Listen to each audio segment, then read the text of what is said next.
Bonjour à tous et bienvenue dans Gourmandise de Célia. J'espère que vous allez bien. Donc ça fait une semaine à peu près que je n'ai rien publié. J'étais un petit peu fatiguée donc je ne pouvais pas faire quelque chose. Donc aujourd'hui j'ai décidé de partager avec vous une recette de ragoût. Donc ici pour les ingrédients, je vais d'abord commencer par préparer la sauce. Donc là j'ai un morceau de viande rouge. Vous prenez la viande rouge que vous avez l'habitude d'acheter et la quantité que vous voulez. Donc là, j'ai aussi deux tomates moyennes que j'ai râpées. Vous pouvez prendre jusqu'à 3 si c'est des petites tomates. Donc là, j'ai aussi des carottes que j'ai coupées euh, en moyens morceaux. Un oignon haché. Une cuillère à soupe de concentré de tomate avec des épices, donc sel, poivre noir, paprika, curcuma et ras el hanout, un mélange d'épices. Donc ici dans une marmite, j'ai pris, donc j'ai mis un petit peu d'huile et un peu de beurre. Donc normalement vous avez l'habitude de me voir utiliser que ça soit juste l'huile végétale ou bien l'huile avec le beurre. Je vais commencer par faire revenir l'oignon avec la viande.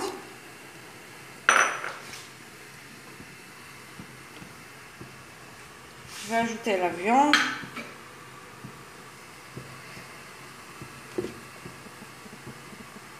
Et le concentré de tomate.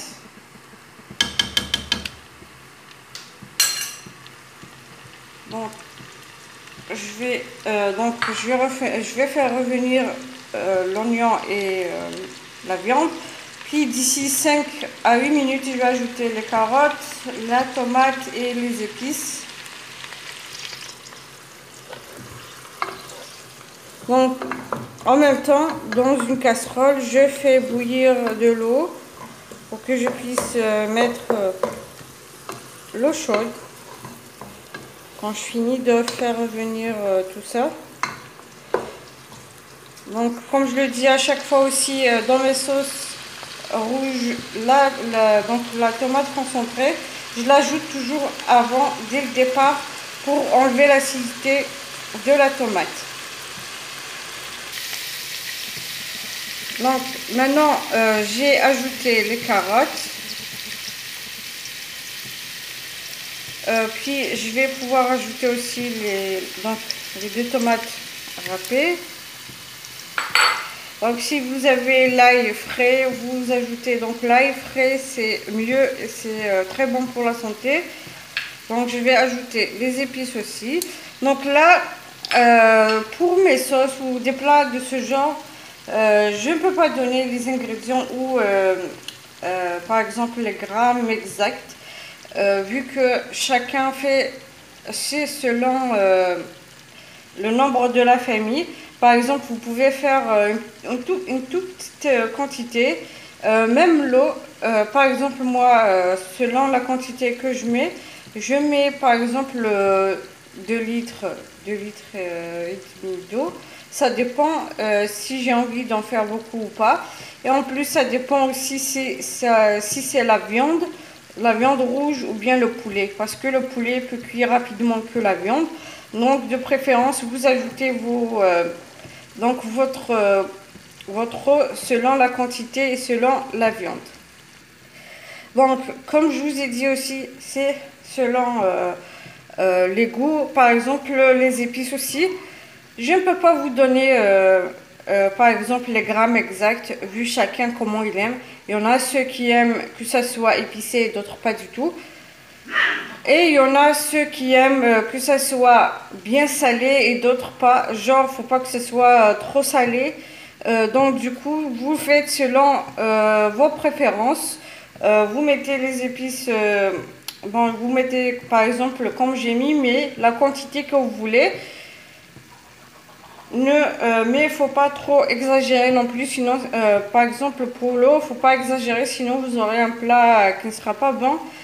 Si vous en mettez exagérément. Donc là, je vais pouvoir faire revenir tout ça et pouvoir mettre l'eau chaude. Maintenant, j'ai pu verser l'eau chaude. Donc, j'ai mis environ 2 litres, 2 litres et demi. Donc, il faudra peut-être que ça peut paraître beaucoup. Mais donc, je l'ai ajouté comme ça pour, avec cette quantité pour que déjà la viande puisse cuire correctement. Déjà que ça prend beaucoup de temps. Plus que le poulet pour que ça puisse cuire. Donc je laisse, puis en ajoutant les autres légumes, donc ça va encore, l'eau va pardon, excusez-moi. Donc l'eau va s'évaporer un petit peu. Donc n'ayez pas peur d'en mettre, mais sans pour autant remplir la marmite jusqu'au bout. Donc là je laisse, je vais couvrir et je laisse cuire. En attendant, je vais éplucher, laver et couper les pommes de terre. Et en attendant, j'ai de côté donc des haricots verts que je vais ajouter un peu plus tard. Donc ça fait 20 minutes que j'ai ajouté les haricots verts que j'ai nettoyés et lavés. Donc maintenant, je vais ajouter les pommes de terre que j'ai épluchées, lavées et coupées en 4 ou ça dépend de la taille des pommes de terre.